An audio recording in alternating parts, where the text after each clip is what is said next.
Ассалаумағалейкум, ей қожаның қарасы.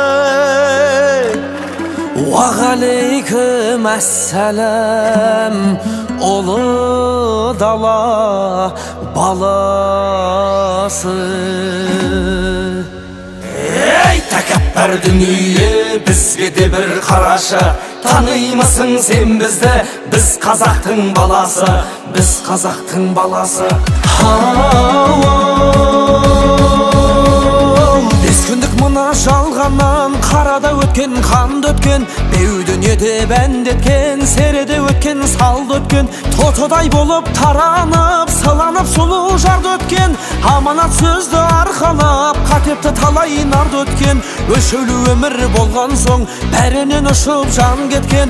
Айналайын халық қой, халық деген алып қой, солардың өмірін